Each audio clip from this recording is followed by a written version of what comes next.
días. Les agradezco la invitación a participar de este seminario, primera vez que lo hago. Soy apicultor orgánico, llevo algunos años con algunos fracasos y muchos aciertos. Sin embargo, esta es una cuestión bien adictiva, y de una característica de los apicultores que tenemos en común, que es muy resiliente, y muy gustoso hacerlo también. Me encanta ser apicultor, que complementa bastante bien la actividad que desarrollo profesionalmente. Yo soy nutricionista de profesión, así que les voy a hablar un poco en relación a eso. Se me encomendó hablar de algunos aspectos también de la salud del apicultor, que consideré apropiado utilizar el nombre de ergonomía. Consideré este tema porque de bastante importancia tocar, porque la verdad que es un elemento que vamos a nosotros enfrentar durante todo nuestro desarrollo de la actividad. ¿Quién nos ha terminado una jornada de observación, revisión o trabajo, cosecha, con dolor de espalda, con dolor de muñecas, que finalmente terminan afectando de manera crónica nuestra salud? De modo que resulta bien interesante entonces poder prepararnos también para los nuevos apicultores, pero también a los antiguos apicultores, los que llevan muchos años de trote, poder enfrentar la apicultura de la mejor manera desde el punto de vista de salud. Solo mostrar estas imágenes que en realidad nos muestran que desde hace mucho rato la apicultura se está desarrollando. Estamos hablando de miles de años. Y siempre estamos asumiendo algunos riesgos de posición. La ubicación de los apiarios están bastante bajos. Utilizamos algunos elementos que nos ayudan a disminuir algunos riesgos. Por lo tanto, pensando que las abejas, o digamos la apicultura en sí misma es un elemento de riesgo, tenemos que hacer cosas para, de todas maneras, disminuir los riesgos para la salud nuestra, subiendo arriba de un árbol, mascarillas, ¿cierto? Y así varios elementos. Este sistema que nosotros conocemos actualmente lleva poco más de 100 años, pero las abejas llevan miles de años en nuestro planeta. Y esos riesgos que estaban en la historia, bueno, no logré retroceder bien, pero también los enfrentamos nosotros. ¿Cómo trasladamos nuestros apiarios? ¿Cómo manejamos las pinzas, las tenazas? Nos ponemos bien los guantes, porque las abejas de alguna u otra manera buscan algún lugar por donde ingresar en nuestro traje y que nos pican la cara, nos pican las manos, los tobillos.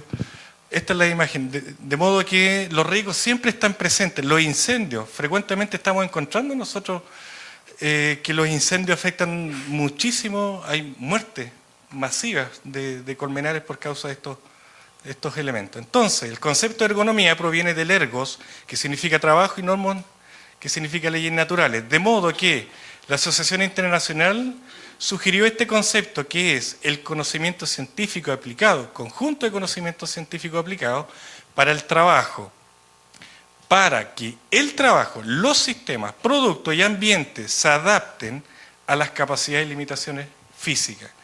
Si logramos entender bien este concepto, no es que nosotros nos tengamos que adaptar a cierta realidad o a cierta actividad, sino que de alguna u otra manera nosotros tenemos que hacer que la actividad o las tareas que debemos de hacer o los implementos que tenemos que usar se adapten a nuestras capacidades y limitaciones. De modo que podríamos nosotros generar tenazas o formas de tomar las cosas o elementos, insumos que sean adaptados y apropiados a nuestras condiciones de salud. No basta comprar cualquier cosa por el costo barato que ésta tenga, sino que pensemos a futuro y tratemos de adquirir algunos elementos que se adapten a nuestras condiciones, respetando siempre la dinámica, ojalá, de la vida natural de nuestras colmenas. Por otro lado, la alimentación es un proceso consciente y voluntario de ingerir algún tipo de alimento. Es el concepto de alimentación. O sea, yo me alimento, yo como, me echo algo a la boca. Yo elijo hacerlo. Pero eso no es nutrición. La nutrición es el proceso involuntario, autónomo. O sea, yo puedo comer algo, pero no necesariamente puedo sacarle el máximo provecho nutricional a ese alimento. No basta comer, sino que hay que elegir qué comer para sacarle el máximo provecho. Y eso es bien importante porque al final de la diapositiva voy a tocar un tema que resulta bien interesante. Entonces, la ergonomía se clasifica en ergonomía física, cognitiva y organizacional.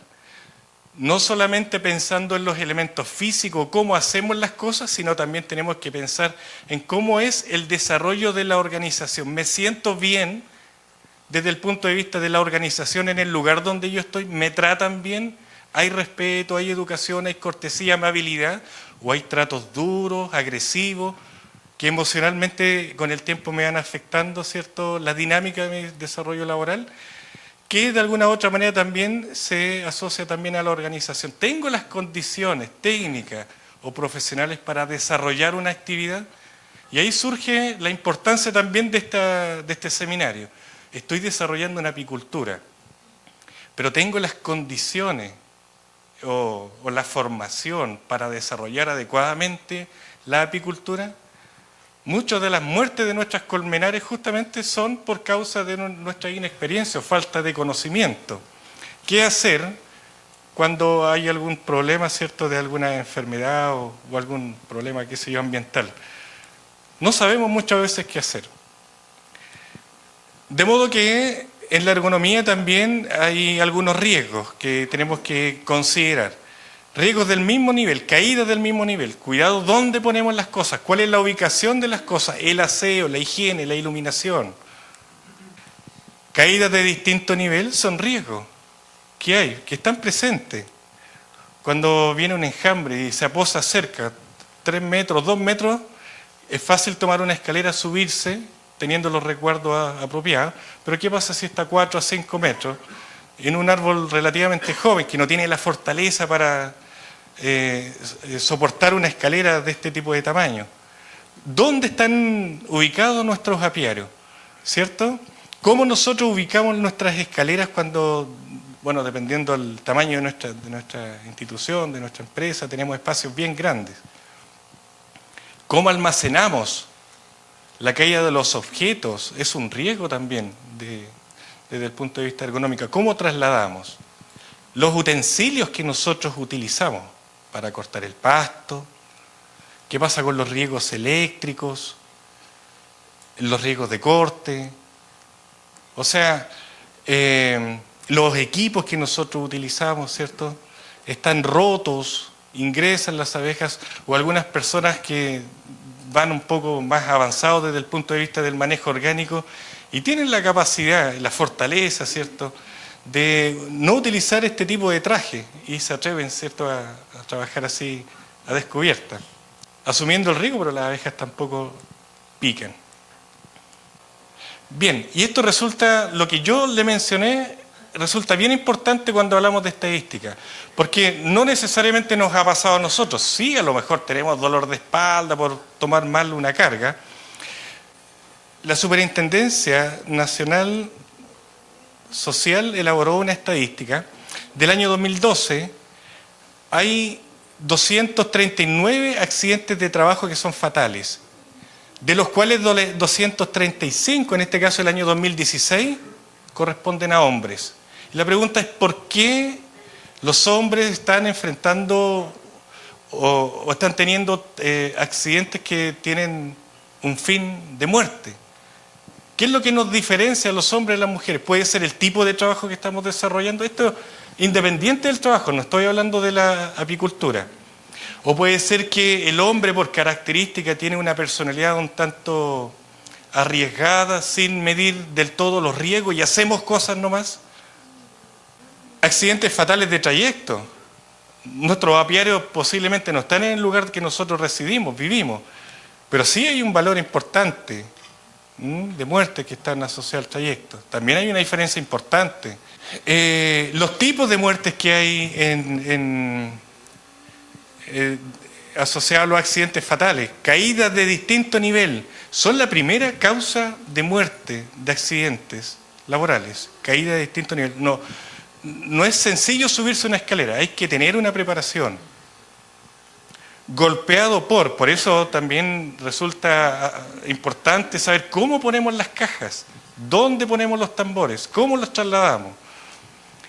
Contacto con electricidad 14, aplastado por, atrapado por, y aquí hay otras cosas que se escapan de nuestro control. Y dentro de las enfermedades, las musculoesqueléticas resultan ser el 52% de las enfermedades, digamos, prevalentes. Dolores de espalda, ¿cierto? Dolores de muñeca, tendinitis, lumbago. Factores que nosotros tenemos que modificar sí o sí, está la obesidad, sedentarismo, la sarcopenia, dinapenia. Y aquí yo quiero detenerme solamente un poco. Estos conceptos no son muy conocidos popularmente, pero resultan bien importantes a la hora de hablar de salud. ¿Por qué? Porque cada vez estamos haciendo menos ejercicio, de modo que la masa muscular está disminuyendo. Podemos tener el mismo peso, 70 kilos, 80 kilos, pero de los tantos lo normal es que sea el 40%, 40% en promedio, 30% de masa muscular, disminuye muchísimo. Nuestra forma por fuera es la misma, pero la cantidad de masa muscular es diferente. Y no tan solo la cantidad de masa muscular, sino la capacidad de hacer fuerza. Y sobre todo los apicultores, que tenemos estaciones de bastante trabajo. No es todo el año. Si nos desarrollamos con una apicultura casi exclusiva, vamos a estar durante el año con una actividad bastante atenuada, a diferencia de, ¿cierto?, cuando llega la primavera, verano, cuando hay harto trabajo apícola. Esto es lo que pasa cuando hacemos una mala fuerza. Aquí también es bien importante detenerse.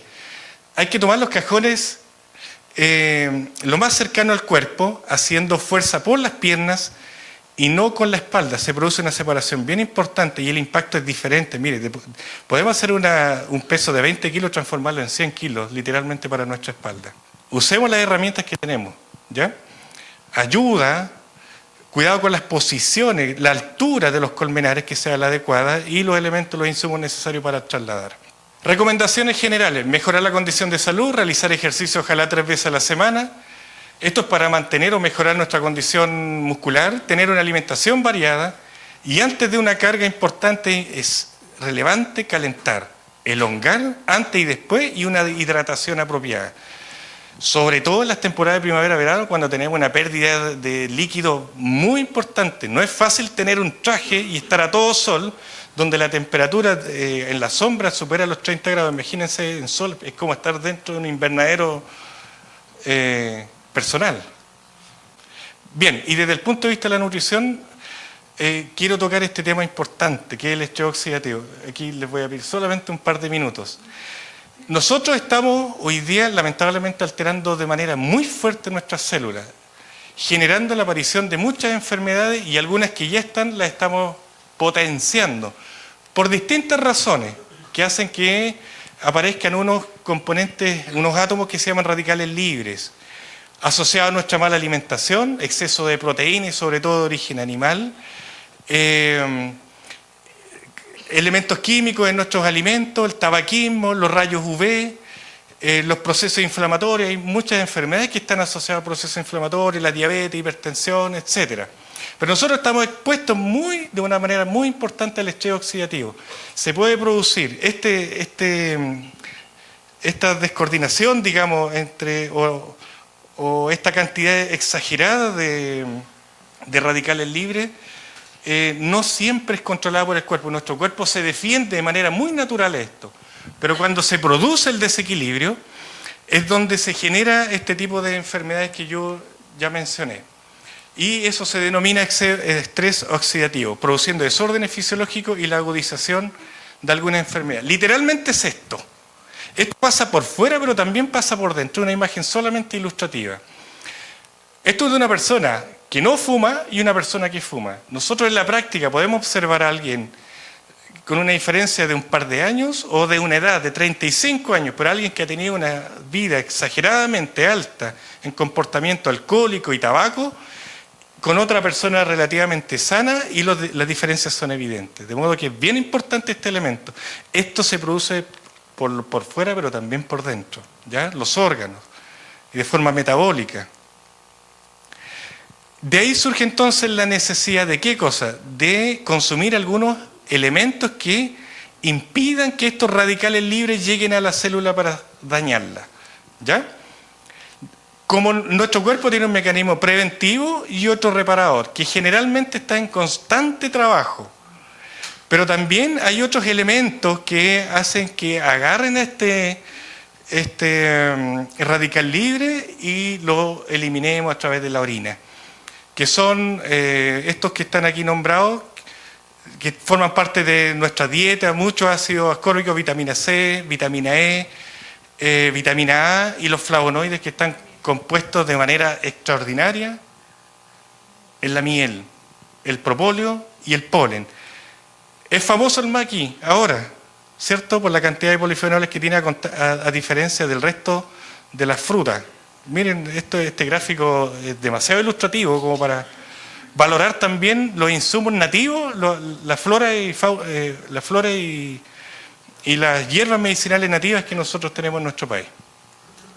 La cantidad de propóleo, o sea, de polifenoles o flavonoides que tiene el propóleo es una cuestión extraordinaria.